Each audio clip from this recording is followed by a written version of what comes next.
ഈ പിച്ചക്കാരനെ ആരെവിടെ കൊണ്ട് കഴിക്കാനിരുത്തിയത്? അതും ആദ്യ പന്തിയില്. ഇവനൊക്കെ കഴിച്ചില്ലെന്ന് വെച്ച ആർക്കാ ഇവിടെ ഇത്ര സങ്കടം? ഗീത, നിനക്ക് എത്ര വിവരമുണ്ട്? കഴിച്ചുകൊണ്ടിരിക്കുന്ന ഒരാളോട് എഴുന്നേറ്റ് പോകാൻ പറയാൻ. അപ്പോഴേക്കും ഗീതയുടെ ഭർത്താവ് അങ്ങോട്ടേക്ക് വന്നു. കാലണ കയ്യിലില്ലാത്ത ഇവനെ കെട്ടിയ നീ ഇവിടെ കിടന്ന് അധികം ഷോ ഇറക്കണ്ട പല്ലവി.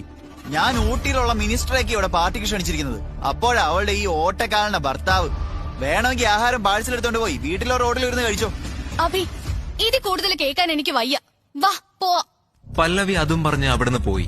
അഭിയും ഒന്നും അവരോട് പറയാതെ അവളുടെ പുറകെ അവിടുന്ന് പോയി. അവിടെ കൂടിയിരുന്നവർക്ക് സംസാരിക്കാൻ ഒരു വിഷയം കിട്ടി. ആരാണിവൻ? അതൊന്നും പറയണ്ട സാർ. അവളുടെ അനിയത്തി പല്ലവിയുടെ ഭർത്താവാ. എന്തോന്ന്? ഒരു 500 കോടി സ്വത്തെങ്കിലും ആ പെങ്കൊച്ചിന്റെ പേരിൽ കാണില്ലേ? അങ്ങനെയുള്ള ആ കുട്ടിയെ ഈ പിച്ചക്കാരൻ തിണ്ടിക്ക് എങ്ങനെ കെട്ടിച്ചു കൊടുക്കാൻ മനസ്സ് വന്നു?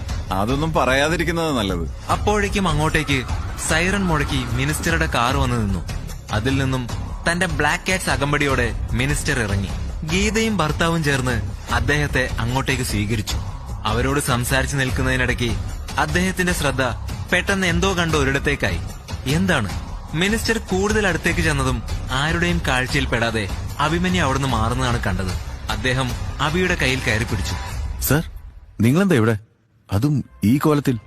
ഞാൻ എത്ര കാലമായി നിങ്ങളുടെ ഒരു അപ്പോയിന്റ്മെന്റിനായി നടക്കുന്നു. എനിക്കിത് വിശ്വസിക്കാനാവുന്നില്ല.